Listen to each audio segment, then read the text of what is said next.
디모데후서 2장 3절로 7절 말씀 한번 우리 모니터 화면을 보시면서 눈으로 쫓아가면서 마음속으로 합독하십니다.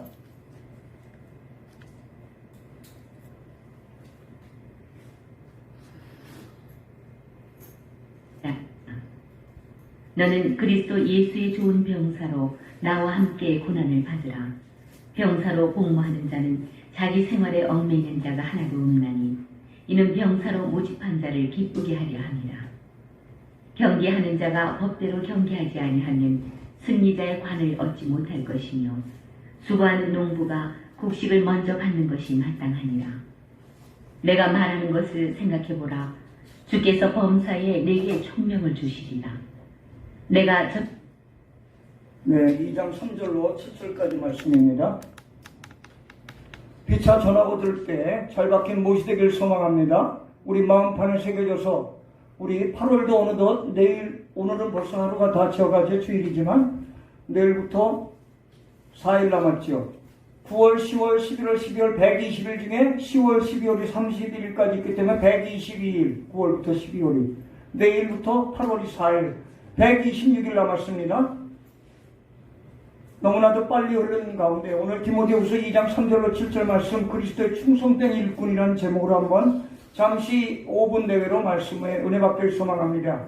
사도 바울은 그의 동력자요 아들과 같은 디모데에게 부탁한 말씀인데 이 말씀이 바로 오늘 우리에게 강력히 디모데 바울이 원하는 말씀일 것입니다. 더 나아가 하나님께서 예수님께서 성령님께서 원하실 말씀일 텐데 2장 3절에 보면 우리가 하나님이 자녀답게 영광과 함께 고난에 참여하라는 것입니다.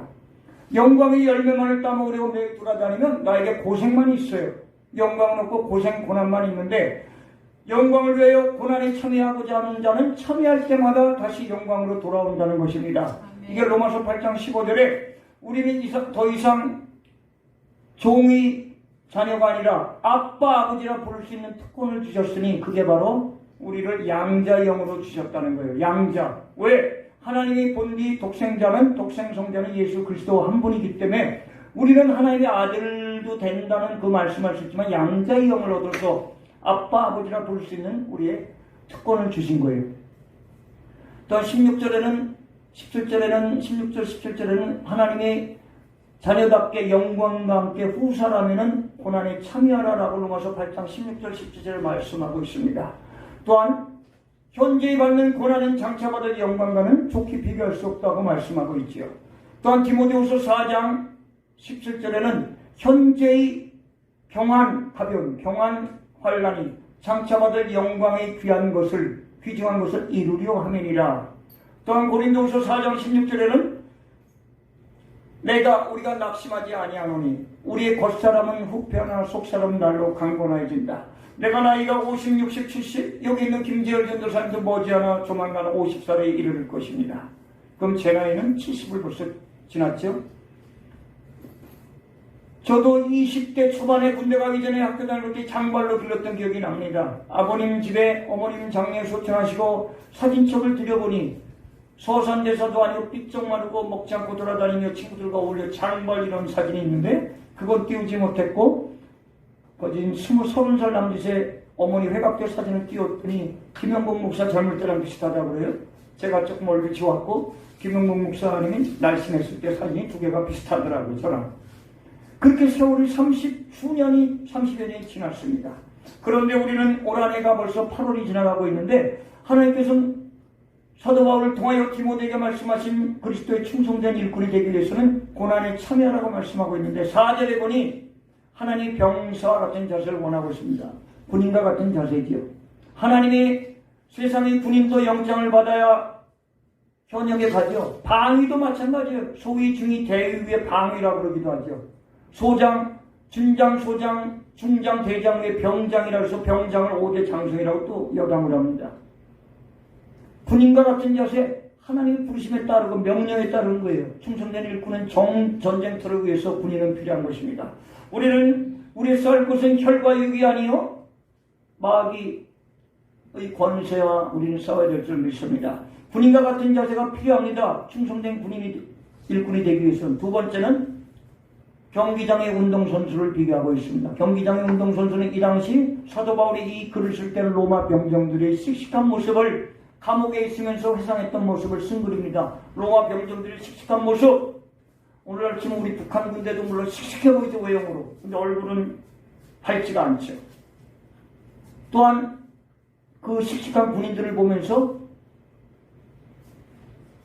쓴 글인데, 두 번째로는 지금 병사 다음에 뭐죠? 경기장의 운동선수, 로마 올림픽을 생각하면서 이 당시는 선수를 하고 로마 올림픽에 나갈 때 모여서 여러 기간 동안 합숙을 했습니다. 오늘날 우리나라도 테니스 선수촌에 모여서 국가대표가 모여 올림픽을 나갈 때, 또한 아시안게임을 나갈 때 합숙을 하죠. 많은 감독, 코치, 스텝진, 영양진, 간호진, 의료진 다 합쳐서 한 팀이 좋은 실력을 낼 수 있는 것입니다. 우리가 경기장의 운동선수는 무엇을 중요할까요? 경기장의 운동선수가 규칙대로 할 때 관을 넣는다고 나옵니다. 관. 이 관이 뭐예요? 우리가 죽었을 때 관에 들어가는 관이 아니고 의의 면류관, 영광의 면류관, 생명의 면류관을 얻을 수 있다는 거예요. 경기장의 운동선수가 규칙대로 할 때, 하나님의 말씀대로 충성하며 나아갈 때 의의 면류관, 디모데후서 4장 7, 8절, 영광의 면류관, 베드로서 5장 4절, 생명의 면류관, 계시록 2장 10절, 야고보서 1장 12절에 죽도록 충성하라, 생명의 면류관을 주겠다. 죽도록 충성하라, 연봉 3억을 주겠다. 내가 죽고 나면 무슨 소용이 있습니까? 세상의 대그룹에서 내가 일할 때. 그러나 하나님의 일은 감당할 때 영생이 썩지 않는 생명의 면류관을 주시겠다고 말씀하고 있습니다. 그 다음에 세 번째로 말씀하고 있는 내용이 무엇일까요? 수고하는 농부에 비유하고 있습니다. 수고하는 농부가 첫 열매를 수확물을 얻는다는 것입니다. 오늘 한글 성경에는 단순히 수고하다로 나오지만 원어적으로 헬라어적으로 보면 목숨을 걸고 일하다가 수고하다로 번역이 됐는데, 수고하다 코피아오예요. 헬라어로 코피아오. 좌우 앞뒤 인사합니다. 코피아오. 권사님, 전도사님, 사모님, 선교사님, 전도사님이, 목사님이 흘린 코피아오, 아름답다. 코피아오. 죽도록 충성하다가 코피아오예요. 저와 여러분들은 오늘부터 주님을 위하여, 그 나라를 위하여 코피아오의 삶을 감당하기 바랍니다. 죽도록 충성하여 코피 터지는 삶.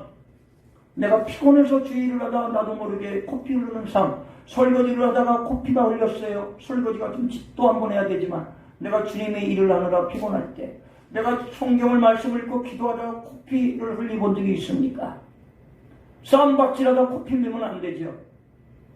우린 주님을 위하여 한번 코피 흘리는 삶을 삽시다. 그게 코피하고 죽도록 충성하는 삶. 그렇게 될 때 오늘 디모데후서 2장 7절에는 지혜와 총명을 주시겠다고 말씀하고 있습니다. 세상에 우리 힘으로 살 때 넘어질 때가 많이 있습니다. 우리 생각대로 할 때 이러한 정보를 봤을 때 될 것 같지만 아닌 것을 보고 또 실망 낭망할 때가 있지만, 하나님께서 지혜와 총명을 주시면 우리가 어디든지 찬양이 있죠. 말씀만 가지고 승리하고 나갈 수 있다는 것입니다. 나를 이기고 세상을 이기는 넉넉한 믿음은 말씀으로부터 나오는 것입니다. 세상 사람들은 여러 가지 체력과 건강과 기타 주위의 백그라운드 배경을 가지고 자랑하지만 우리는 하나님을 자랑해야 될 줄 믿습니다. 그렇게 되기 위해서 말씀이 내 안에 있어서 움직여야 된다는 것입니다. 살아있는 하나님의 말씀 1189장 31,153절, 구약 신약 3구 27 66권을 가지고 내 마음판에 단 5구절이라도 외우고 100구절 300구절 외우면 좋지요. 그 이상 어떤 사람은 왜 쓸데없이 성경 외웁니까? 성경이 다 있는데. 성경이 없어지는 그날에는 우리가 어떻게 할 것입니까? 내가 외운 거 가지고 다시 한번 반복하며 하나님의 은혜를 나눠야 되지 않겠습니까? 우리가 찬송도 우리가 부를 줄 아는 찬송이 아무 데 가서도 어디든지 가서 반주도 없고 악기도 없다면 우리가 저 높은 곳을 향하여라든지, 내 영혼이 은총이 그 정도는 가사를 1절 2절 3절 외우면 얼마나 좋을까요?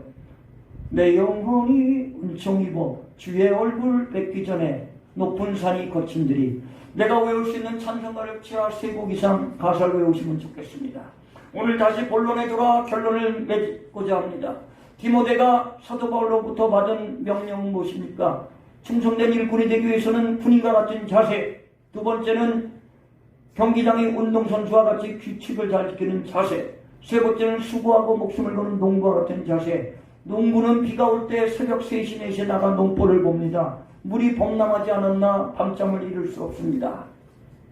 그러한 자세로 우리도 하나님을 감당하기를 소망합니다. 교회가 크고 작고의 문제가 아니고 내가 잘생기고 못생기고 돈이 많고 적고 찬양을 잘하고 말씀을 잘하고 못하고의 문제가 아니라 행함이 있는 믿음, 행함이 없는 믿음은 죽은 믿음이요. 야고보서 2장 17절에 나오는 말씀. 행함이 없는 믿음은 죽음이에요. 말로만 번들하게 한다면 저부터도 나쁜 죄악에 속한 자일 것입니다. 오늘부터 우리가 말씀을 선포한 것은 행함과 진실함으로 말과 혈통한 살아갈 것이 아니라 우리 뒤에 어려운 삶이 있으면 행함과 진실함으로 살아가요. 하나님을 이루는, 하나님의 초석을 이루는, 하나님 나라의 근간을 이루는 말씀이 내 안에 움직여서 하나님 나라가 산, 골짜기가 높은 산이 낮아져 메워지며 억눌린 자, 포로된 자, 병든 자가 해방되는 그날 이사야의 예언이 누가복음에 이루어진 것처럼 우리의 삶을 그렇게 감당합시다. 나로서는 부족합니다. 나의 능으로 신으로 감당하는 것이 아니라 여호와의 능으로 신으로 감당하라. 스가랴의 말씀이죠.